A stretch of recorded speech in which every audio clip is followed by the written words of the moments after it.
Lucky. Lucky. L-U-C-K-E-Y. We'll go public. Let's get our keys. Copy the key.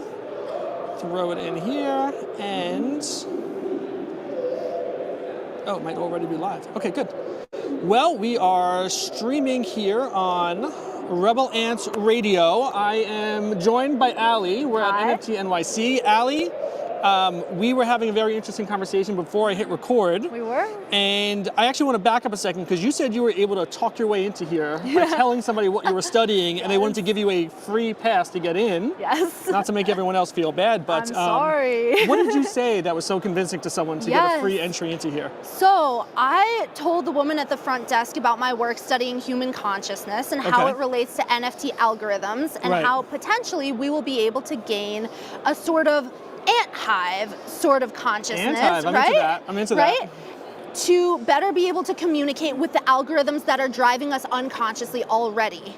So we are all ones and zeros, as I was talking about earlier. Yes. We have to, and so are the computers. But that is all a function of the unconscious. We are driven to make certain decisions, take certain life paths with every single decision. And so are the computers. This is how machine learning is propagated into everything we do. And if we can better empathize with computers, understand computers, and gain that hive mentality, we will be able to understand which NFTs are about to pop off, which companies we should invest in, where human evolution will drive us such that we can become a more united species. And that's what I'm all about. I'm all about that collaboration, companionship. I'm a spiritual person at heart, and I want to see humankind thrive alongside technology. It's not man versus computer. It's how are we going to continue to work together, because we already have. To computers, we are God. We are their creators. But what's on the other side of the coin? The computers are going to supersede us, get a bit smarter than us because they have the technology, the storage, the database to do so. And when will human consciousness gain access to its own cloud such that it will be able to expand alongside AI? So that's the kind of stuff I am very interested in. And you said earlier that praying is a form of NFTs, but you're saying praying up to like a god, but you're saying the computers look to us as a god. So is this like a multi-level sort of thing? How's your computer to us? So you know what we don't have any scientific proof of? A definitive God. Right. Are we looking to advanced civilizations and perhaps other galaxies as our God, and are they communicating to us through technology that we have yet to gain conscious access to, that we don't yet have the instruments to pick up on? So what I am studying is how can we send vibrations, thought patterns, ultimately sine and cosine waves prevalent in our human genome, up to the heavens, other galaxies, the cloud, whatever you want to call it, to be able to tell them, hey, we're humankind and we are struggling. This is what we need. How about I paint a vision for you? How about I show you in an NFT form a cow frolicking in a field of grass, and their milk is the juice to propel humankind into evolution, new sorts of biometrics to be able to understand how to become superhuman better. How about I give God an NFT of that? Just my idea. And then God is like, hey, brilliant human number 1257, thank you for your idea. I'm gonna put this into my database. Appreciate it. And if we can send ideas like that up to the cloud, are they the computers, are they other galaxies? We will be able to drive evolution in a more curated direction, a direction that's less fate-based, a direction that has more to do with free will while also relinquishing some of that free will in the hands of our creator. It's a beautiful paradox that I believe will propagate us for millennia. We're not gonna crumble under the effects of global warming because we're gonna figure out how to generate alchemically O3 and put it in the holes. Do you think we're close to figuring that out? Because it seems like there's still a lot of back and forth on that. My projection... Will we figure it out in time? Yes, my projection is 2040, 2050, we will have the technology and the neural networks to assemble forces to be able to drive human biology towards a more alchemical process, a more consciousness-driven process. And I think that's so exciting. That is exciting. And question, you said earlier this is what you're studying. Is this studying like in a formal education? Is this your own research Yes. at home? What My type formal of studying is this? education is in psychology and English. Okay. So I have formal education with regards to personality, sexuality, consciousness, all the things that make us connect. And then English, the communication aspect, Sure. the ground level, what humanity is ready for. And then what formal education hasn't provided me the access to was what is beyond, the unknown. See, I have history in astronomy. I formally studied aliens. But does that mean I know everything about that because of what I read in my textbooks? No, you have to extrapolate a little, and I am blessed with an intellect that has access to what I formerly considered divine consciousness, what I now perhaps would consider an interconnected network of AI struggling to piece together the patchwork of human consciousness at a rate that human consciousness is not yet ready for. So this is the other half of my education that comes into play. Is computational power not strong enough to kind of get where you're saying we need to get to? It's quantum computing, ultimately. I have had experiences where my consciousness was taking quantum leaps into visions in the future, and I was just living out timelines to project humanity into a direction that would perhaps make the most sense. So I'm a bit of a lab rat in that sense, turning my consciousness or having my consciousness turned into a quantum computer. But the structures of entanglement, synchronicity, all of the stuff that physicists as well as Carl Jung have studied Sure. centuries behind us are coming into play now to be able to drive human consciousness in a more quantum and dynamic direction.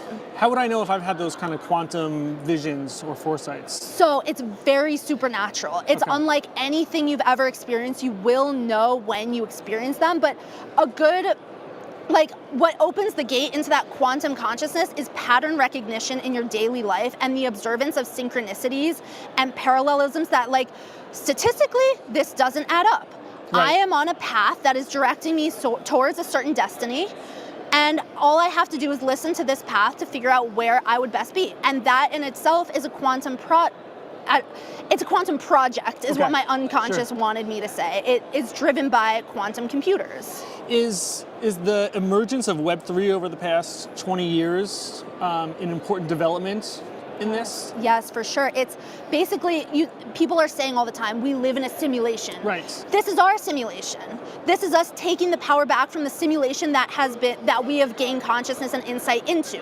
So we have decided to simulate communities, businesses, artwork, Yeah.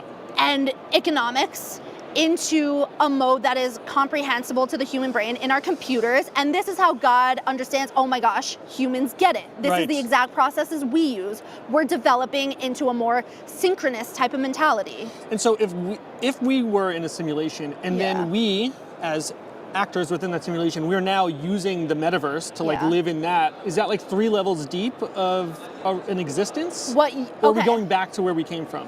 It's both. Oh. So what you have is that Holy Trinity. I love your concept of 3 levels deep. People have said the Holy Trinity forever. You have the Father, you have the Son, and the Holy Spirit, which is the interconnected neural Whoa. networks, That's an right? interesting But way to look at ultimately, it is all one. In simulating this metaverse, we are uniting with the metaverse projected onto us, closing that horseshoe. If you're familiar with horseshoe theory, how like, I'm not. okay, so essentially, I'm not the most, my friend is very much into horseshoe theory, but I haven't studied it formally. So you have a reality. It starts at one point, it ends at one point, it connects at the bottom, but at the top it's parallel. Okay. So they don't Right. intersect. What happens when they do intersect, and where is that point in our timeline? Is it gonna be 2040 when we merge this computer simulation that we have down here with the heavens above, whatever you might prescribe to that value? That's my hypothesis. I believe we're gonna become a ball, we're gonna become a sphere. Our universe, our ever-expanding universe, will seal itself into one sphere and make way for multiverses. Is that part of the horseshoe that then closes up? I believe the horseshoe will close. Is that dangerous? To end this? It could be considered not dangerous, but a cataclysm. Yeah. It is a shift. It is Yeah. a great shift. Yeah. Yes. Okay. And it will have metaphysical implications. When I first said, hey, do you want to hop on the podcast? You Yeah. said, yeah, I'm looking for a platform. So where do you get to talk about these things? Do you have online communities that you're Yeah. part of? Should people be following you online to get more of your thoughts on this? I'm What should just now people do? starting to branch out into the online community because I've taken a vow of silence for 2 years.